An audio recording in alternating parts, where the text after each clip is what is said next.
नमस्कार, खास खबर में आपका स्वागत है। मैं हूं आपके साथ विनय चौधरी। खट्टर कैबिनेट की तरफ से कई अहम फैसले लिए गए। ये फैसले कितने अहम हैं और कितने ज्यादा नकारा साबित होंगे, इसी पर करेंगे चर्चा।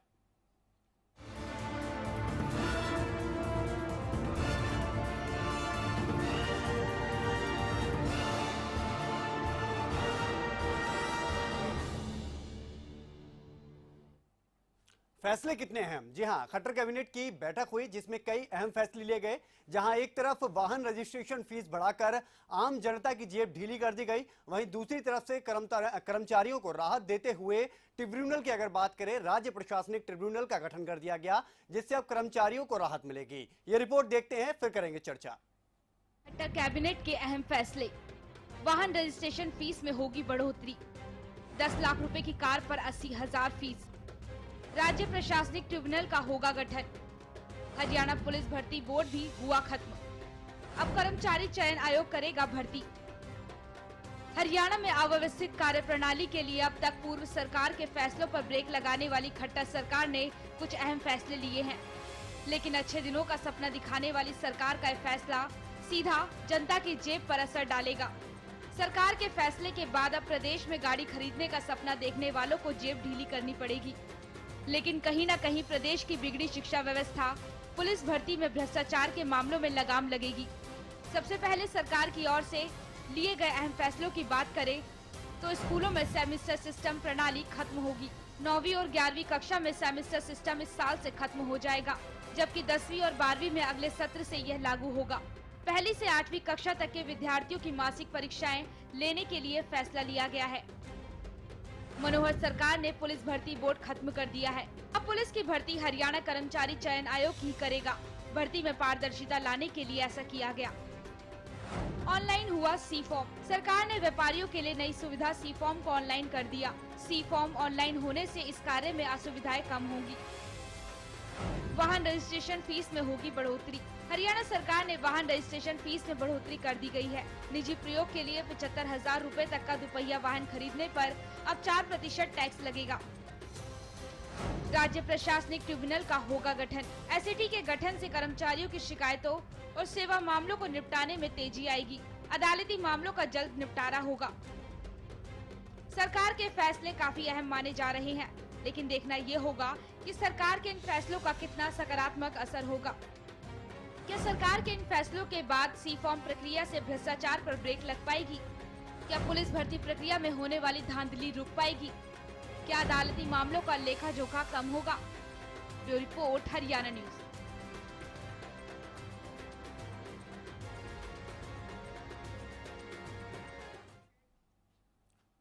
तो इस बैठक के बाद ज्यादातर चीजें तो अच्छी लग रही हैं, क्योंकि सबसे पहले बात करें, जिस तरह से पुलिस भर्ती में हम देख रहे थे लगातार परेशानियों का सामना करना पड़ रहा था, उसको लेकर अब सीधे तौर पर कर्मचारी चयन आयोग उसका आपको बता दें कि भर्ती करेगा। इसके अलावा अगर बात करें सेमेस्टर प्रणाली की, वो खत्म कर दी गई है, तो शायद उसका फर्क पड़े और आने वाले समय में छात्रों पर उसका असर भी देखने को मिले।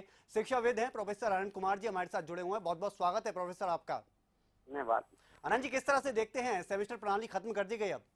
जी देखिए, ऐसा ये एक स्वागत योग्य कदम है और मैंने एक एकेडमिक काउंसिल का सदस्य रहते बोर्ड ऑफ स्कूल एजुकेशन में कई बार विरोध भी किया था जब ये लागू की गई। उसके बाद भी अनेक अवसर जब भी मीटिंग होती थी तो सदस्य होने के नाते मैंने इसको विरोध भी किया। हाँ। और कल परसों भी मैंने आपके चैनल पे कहा था कि अच्छा होगा सेमेस्टर प्रणाली वापस ले ली जाए। उसका कारण मैं आपको बताता हूँ कि इसमें अध्यापकों का भी और छात्रों का अनावश्यक रूप से कम 2 महीने बर्बाद हो जाते हैं। जी। और उसमें जो शिक्षक को जो शिक्षा दिवस है, हाँ। वो टीचिंग डेज है, उनमें कमी आती थी और अनावश्यक रूप से बच्चे भी टीचर भी इसी को कहते थे।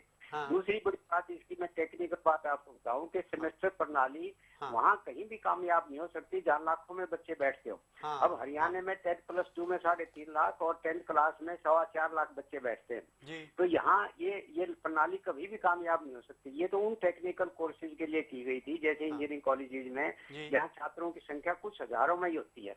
तो वहाँ तो ये कामयाब हो सकती है, लेकिन यहाँ नहीं हो सकती थी। ये मैंने तर्क उस समय में दिए थे और अच्छा हुआ सरकार देर आई दुरुस्त आई वाली बात है। ये अच्छा एक निर्णय लिया है जहाँ तक 8वीं कक्षा की बात है, इन्होंने ये जो किया है कि हर महीने टेस्ट लेंगे, हाँ। मैं इसको भी अच्छा नहीं समझता। जी, हर महीने जी। टेस्ट की आवश्यकता नहीं, 8वीं का हाँ। भी पहले की तरह ही वार्षिक परीक्षा कर दी जाए, बोर्ड की कर दी जाए। जी। पहले बोर्ड की होती थी ये जी, सालों जी। साल से, लेकिन इन्होंने फिर इसको भी सेमेस्टर कर दिया था। हाँ। लेकिन 8वीं के बच्चे इतनी परिपक्व नहीं होते जी। कि, और वो हर महीने टीचर भी और बच्चे भी इसी हाँ। मंथली परीक्षा में उलझे रहे। हाँ। इसका अच्छा होता है कि इसको भी वार्षिक परीक्षा कर देते, हाँ। और जिससे बच्चों का भी और छात्रों का भी समय जी। में भी बचत होती, और हाँ। वो ज्यादा मेहनत हाँ। से अपने, और आज शिक्षक दिवस जी भी जो है टीचिंग डेज में भी भर्ती होती। जी। अब ये मंथली टेस्ट होंगे, उनका हाँ। मूल्यांकन होगा, जी, तो जी, आए जी, समझ महीने गया। ये होगा, इसमें हाँ। टीचर और स्टूडेंट्स का अनावश्यक रूप से हाँ। वो जो है टीचिंग आनंद जी, डेज का शिक्षक ये प्रणाली लागू किया जो की गई थी वो खत्म कर दी गई है। इस पर कुछ और सवाल मैं आपसे लूंगा। फिलहाल यहाँ पर अगर बात करें, प्रोफेसर रणवीर सिंह जी हमारे साथ जुड़ गए। रणवीर शर्मा जी, माफ कीजिएगा, पूर्व आईपीएस हैं। बहुत बहुत स्वागत है रणवीर जी आपका। थैंक यू जी। आपसे मैं यही जानना चाह रहा था कि पुलिस भर्ती की अगर बात करें, बोर्ड को खत्म कर दिया गया और अब भर्ती सीधी कर्मचारी चयन आयोग की तरफ से होगी, इसको किस तरह से देखते हैं आप, और इसका क्या कुछ असर हम आगे देखेंगे? देखो, जो भर्ती का प्रोसीजर अब इन्होंने एसएससी के थ्रू बोर्ड के किया है, हाँ। अब वो तो आगे इन्होंने अभी तक पूरी, एक तो इनको मतलब डिसीजन ये नहीं बताया कि भर्ती किस तरीके से करेंगे ये। हाँ। हाँ। ना तो इन्होंने अभी फिजिकल टेस्ट पूरा बताया है, जी। ना इन्होंने थोड़ा सा रिटन टेस्ट का अभी एक खाका सामने दिया है। जी। भर्ती का सबसे बेस्ट सिस्टम है हमारा पुलिस रूल्स के तहत। जी। हाँ। उस पुलिस रूल में एक एसपी को ये अथराइजेशन दे दी जाता है गवर्नमेंट की तरफ से कि भी ये वैकेंसी आप अपने जिले में भरो। हाँ। हाँ। वहां पे क्या है कि एक तो बच्चे नजदीक होते हैं, हाँ। हर एक जिले के बच्चे अपने एसपी के नजदीक होते हैं, और वहीं के वहीं अगर इनका टेस्ट हो और वहीं ये बोर्ड के मेंबर वहां चले जाएं। जी। ये बोर्ड के जो मेंबर हैं एसएससी के, वहां एसपी के पास चले जाएं और एसपी को सारा भर्ती का प्रोसेस दे दे, जो सही तरीके से, जिसको हाँ। पता है कि एक फिजिकल हाँ। लड़का मुझे कैसा सिपाही चाहिए। जी। जी, ये तो है, बिल्कुल। तो हाँ। इसलिए जब तक आप एसपी को इन्वॉल्व नहीं करोगे तब तक आपकी सही तरीके से भर्ती नहीं हो पाएगी। हाँ। जी। वही जी। फिर गुड़ गोबर हो जाएगा, हाँ, बिल्कुल। फिर वही शिकायतें आएंगी, फिर वही हाँ। एलिगेशन लगेंगे। हाँ। जी। तो आप जिले के एसपी पे छोड़ दीजिए, आपका एसपी है भाई वो। हाँ, बिल्कुल। अगर आप अपने पुलिस कप्तान पे भरोसा नहीं करते हैं तो किस पे करेंगे आप? लेकिन ये अगर सरकार की तरफ से बात करें तो उनका तर्क ये है कि बहुत सारे जो भ्रष्टाचार की चीजें सामने आ जाती थी वो खत्म हो जाएंगी अब इससे। भाई सवाल ये है कि जो भर्ती अभी एसएससी के थ्रू करेंगे वो पॉसिबल नहीं है, इतने बच्चों की भर्ती। हाँ। हाँ। भाई आपको 10, 20, 50, 100 वैकेंसी करनी हो फिर तो आप कर लो। अब हाँ। आपको 10,000 बच्चे भर्ती करने हैं, हाँ। वो इनसे 5 साल में भी पूरे नहीं होंगे। हाँ, बिल्कुल। चलिए, आप ये देखिए ना भाई जी। हाँ जी, हाँ जी। रणवीर जी, आप बने रहिए जरा। एक और मेहमान हमारे साथ जुड़ गए हैं, एसपी गुप्ता जी, पूर्व आईएएस अधिकारी हैं। बहुत बहुत स्वागत है सर आपका। हाँ जी, नमस्कार जी। क्या कहेंगे एसपी जी, ये जो राज्य प्रशासनिक ट्रिब्यूनल का गठन किया जा रहा है, इसको लेकर आगे हम क्या कुछ बदलाव देख सकते हैं, खासतौर पर कर्मचारियों के लिए? देखिए, जो ये स्टेट एडमिनिस्ट्रेटिव ट्रिब्यूनल जो सरकार ने कल फैसला किया है जी। वैसे तो लगता है बड़ा ठीक लगता है फैसला सरकार ने किया है। हाँ। लेकिन जब केंद्र सरकार ने ये बनाया था, हाँ। कैट जिसको बोलते हैं, सेंट्रल एडमिनिस्ट्रेटिव ट्रिब्यूनल, जी, बिल्कुल। तब उस समय भी यही सरकार द्वारा कहा गया था, देखिए इसमें बड़ा जल्दी हाँ। एम्प्लॉइज के ग्रीवेंसेस दूर हो जाएंगे। हाँ जी, हाँ जी। और उसमें क्या था, तब आप स्टेट वे कैट से सुप्रीम कोर्ट जाते थे, हाँ। मतलब हाई कोर्ट का जो चैनल था वो खत्म हो जाता था। जी, बिल्कुल। और वो एक बहुत बड़ा रिलीफ था एम्प्लॉइज को, हाँ। हाँ। हाँ, क्योंकि हाई कोर्ट में पता है आपको कितना समय लग जाता है। बिल्कुल। लेकिन देखने में आया, जब प्रैक्टिकल देखा तो हाई कोर्ट्स ने बीच में इंटरफियर करना शुरू कर दिया और ये कहा भी हमारी आप जुडिक्शन को, हमारी पावर को आप ये कैट नहीं ले सकता। हाँ जी। और विद द रिजल्ट क्या है, वो एक चैनल और बढ़ गया। जितनी पहले देरी होती थी उससे ज्यादा होने लगी। हाँ। जो उसका पर्पस था वो डिफीट हो गया। हाँ। तो इसी प्रकार अब जो स्टेट एडमिनिस्ट्रेटिव ट्रिब्यूनल बना रहे हैं, जिसको सेट बोलेंगे अब ये, इसमें भी अगर यही रहा जी, अगर उसके बाद हाई कोर्ट में जाना पड़ा एम्प्लॉइज को जी, तो उससे तो कोई इसको ज्यादा मैं नहीं समझता इसका कोई ज्यादा लाभ होगा, इससे हाँ। कोई रिलीफ जल्दी मिलेगा। हाँ। क्योंकि देखिए जिसको रिलीफ नहीं मिलेगा जी, वो फिर हाई कोर्ट में जाएगा। वैसे भी तो स्टेट में आप हाई कोर्ट में जा सकते हो, बल्कि मैं समझता हूँ उसमें एक प्रॉब्लम आएगी। हाँ अगर आप एम्प्लॉय हाई कोर्ट में सीधा जाएगा तो वो हाई कोर्ट कहेगा कि पहले आप स्टेट में जाइए, हाँ जी, स्टेट एडमिनिस्ट्रेटिव ट्रिब्यूनल में जाइए। यानी आप ये कह रहे हैं कि हाई कोर्ट का इंटरफेयर नहीं होना चाहिए, वैसे तो बहुत अच्छा है। हाँ बिल्कुल, और वो उसको नहीं रोक सकते, क्योंकि पहले जब कैट बनाया था, हाँ। सेंट्रल एडमिनिस्ट्रेटिव ट्रिब्यूनल बनाया था, तब यही कहा गया था जी जी, भाई इसमें ये चैनल बच जाएगा और जो इतना लंबा समय लगता है हाई कोर्ट्स में वो बच जाएगा। बिल्कुल, लेकिन वो बचा नहीं। जी, और आज यही अगर ऐसे ही स्टेट एडमिनिस्ट्रेटिव में भी होने जा रहा है, जब कैट में नहीं हो रहा तो इसमें तो होगा ही। बिल्कुल, तो आप सीधे ही हाई कोर्ट चले जाइए। हाँ, अब तो आप सीधे हाई कोर्ट जाते हैं ना आप। हाँ बिल्कुल। गुप्ता जी लेकिन आप बने रहिए। एक और मेहमान इस बीच हमारे साथ जुड़ गए हैं, नमन दीवान जी हैं, ट्रांसपोर्ट एक्सपर्ट हैं। नमन जी बहुत बहुत स्वागत है आपका। हेलो। हाँ नमन जी सुन रहे हैं आप? हाँ जी, हाँ जी, सुन रहा हूँ। स्वागत है आपका। सबसे पहले मैं यही जानना चाहूंगा कि ये जो कैबिनेट में फैसला किया गया है कि जो रजिस्ट्रेशन फीस है वो बढ़ा दी गई है, अब ये जनता पर, आम जनता पर इसकी मार पड़ने जा रही है, किस तरह से देखते हैं इस फैसले को आप?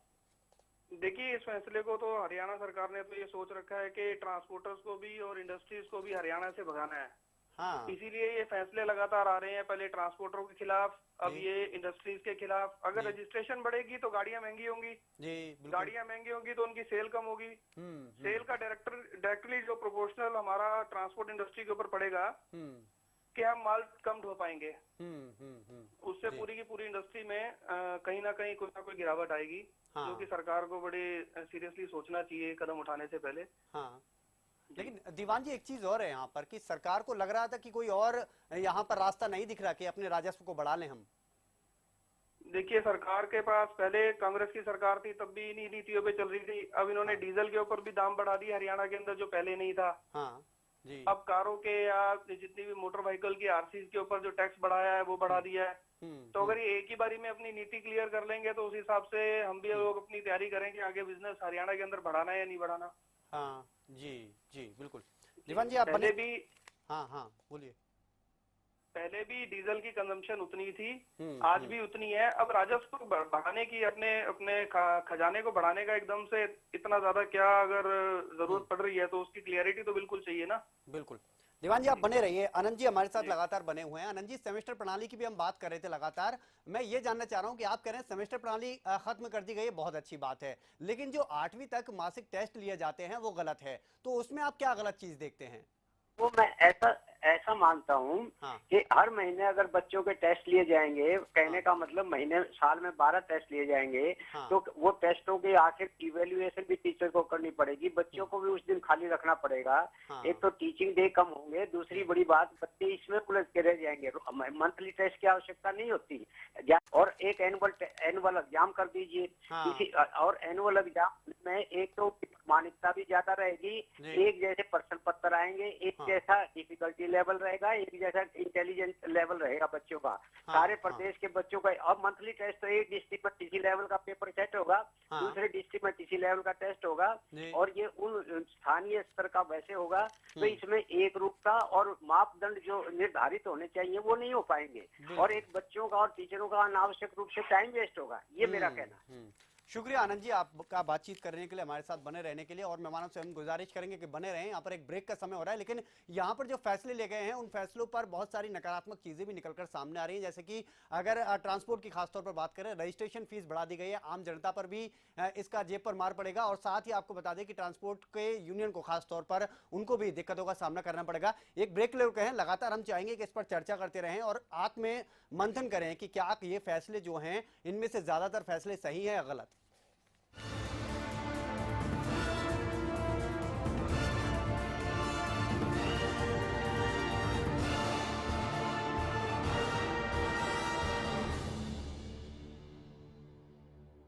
आज ज्यादातर किसानों ने अपने खेतों में सरताज जिप्सम का इस्तेमाल करना शुरू कर दिया है।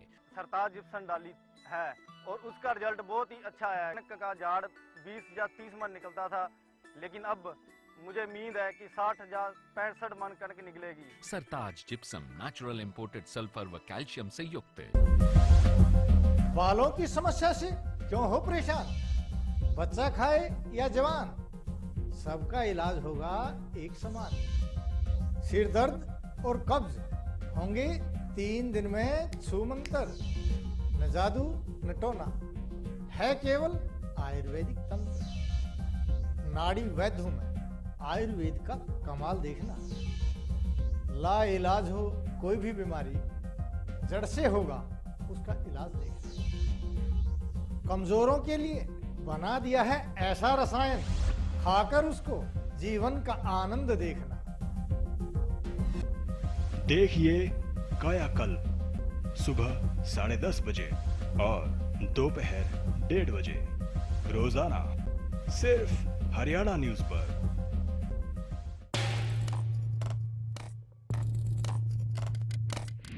दस साल बहुत कुछ बनते देखा, बहुत कुछ बिगड़ते देखा। राजनीति के बदलते मायने देखे, सियासी धुरंधरों को धूल होते भी देखा। शतरंज की तरह बिसात पिसती देखी, बिगड़ती देखी। लगातार 10 सालों से बिना रुके, बिना थके, हरियाणा न्यूज सच के साथ, खबरें बेबाक, खबरें बेबाक। तेरा मुझसे प्यार ना छूटे, रिश्तों का ये बंधन न टूटे, कल भी आज भी, आज भी कल भी। देश की सेवा करता हूँ, इसीलिए मुझे जरूरत है माँ के आशीर्वाद की और श्री गोविंद घी की, जो तुम्हें स्ट्रॉन्ग रखता है।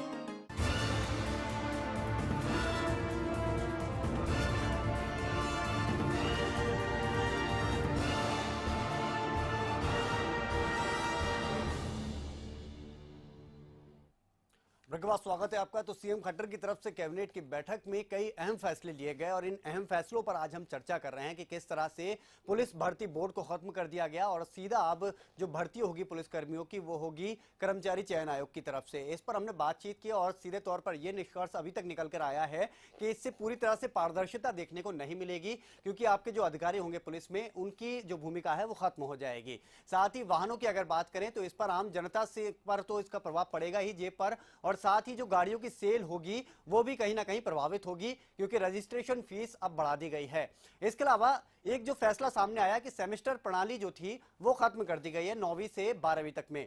ये फैसला कहीं ना कहीं प्रभावी लग रहा है और सही लग रहा है, लेकिन 8वीं तक जो मासिक टेस्ट की जो बात कही जा रही थी, जो शुरू से चलती आ रही है, वो अभी भी इसी तरह से चलती रहेगी। एक चीज और सबसे बड़ा फैसला यहां पर सामने आया कि सेट का गठन होगा, और ये जो गठन होगा इससे जो है कर्मचारियों को फायदा होगा।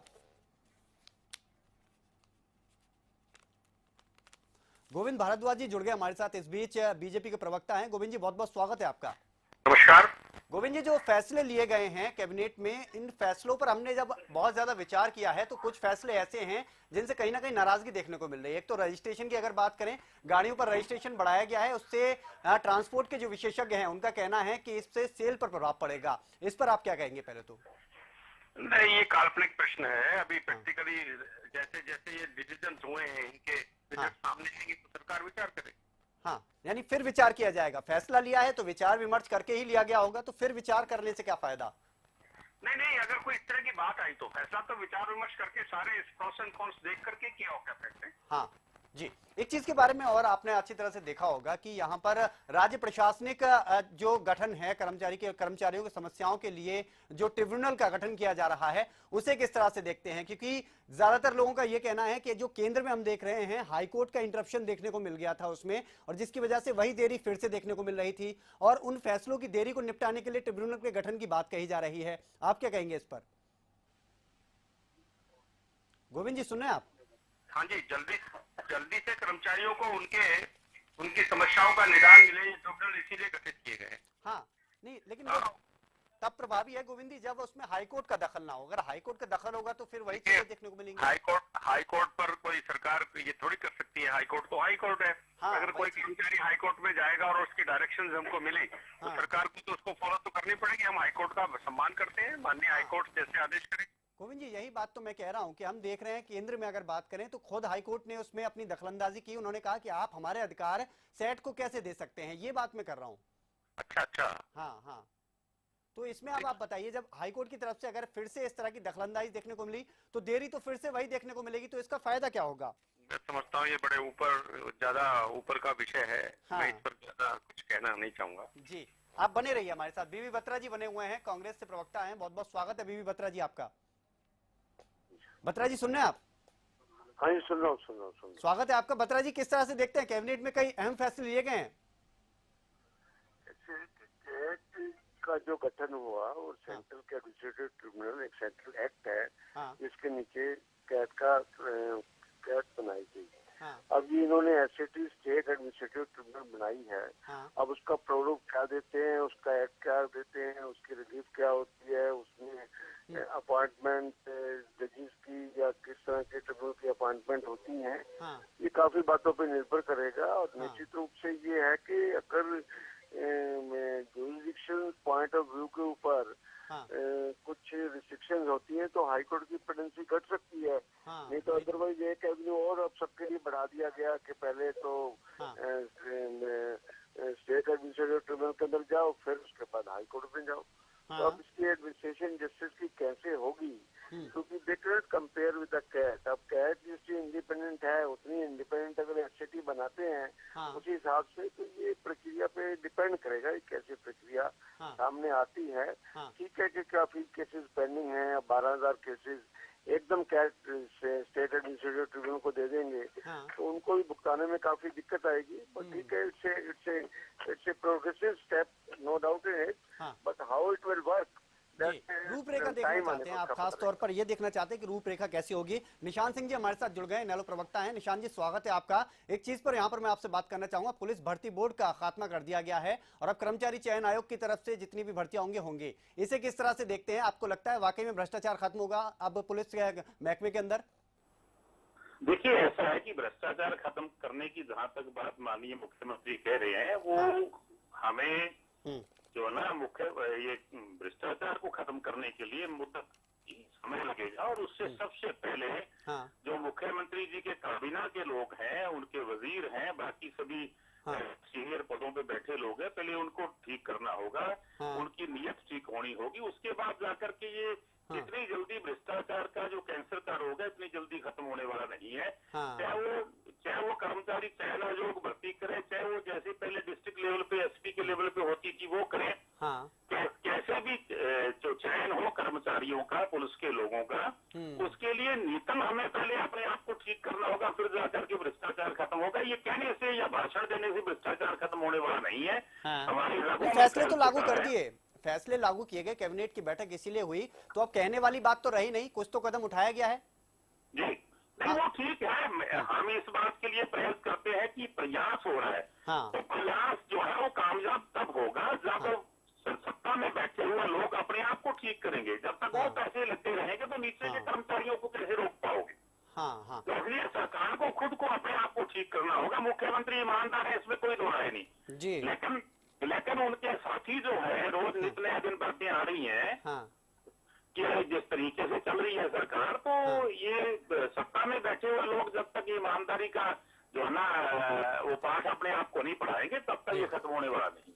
हाँ बिल्कुल, शुक्रिया आपका निशान जी, बहुत बहुत शुक्रिया बातचीत के लिए। इधर गोविंद भारद्वाज जी भी जुड़े थे हमारे साथ, बहुत बहुत शुक्रिया आपका भी। और साथ ही यहाँ पर आपको बता दें कि सबसे बड़ा सवाल ये उठता है यहाँ पर कि क्या वाकई में जो ये फैसले ले गए हैं उनसे सुधार देखने को मिलेगा। बत्रा जी भी हमारे साथ जुड़े रहे, इसके लिए शुक्रिया आपका। लेकिन कुछ फैसले लिए गए हैं जो बहुत ज्यादा अहम माने जा रहे हैं, उनका असर जब पूरी रूपरेखा सामने आ जाएगी इन फैसलों की तब देखने को मिलेगा और लागू कर दिए जाएंगे तब देखने को मिलेगा। लेकिन एक चीज है, जो रजिस्ट्रेशन की बात की जा रही है उससे तो कहीं ना कहीं प्रभाव देखने को मिलेगा। तो कुछ फैसले लिए गए हैं, वाकई में उनकी सराहना करनी होगी और प्रयास किए जा रहे हैं, ये वाकई में बहुत अच्छी बात है। लेकिन कुछ फैसले ऐसे हैं जिनसे कहीं ना कहीं थोड़ा सा धक्का भी लगता है कि क्या वाकई में ये फैसला सही था। बहुत बहुत शुक्रिया आप ही सभी मेहमानों का। खास खबर में फिलहाल इतना ही। आप बने रहिए हरियाणा न्यूज के साथ। नमस्कार।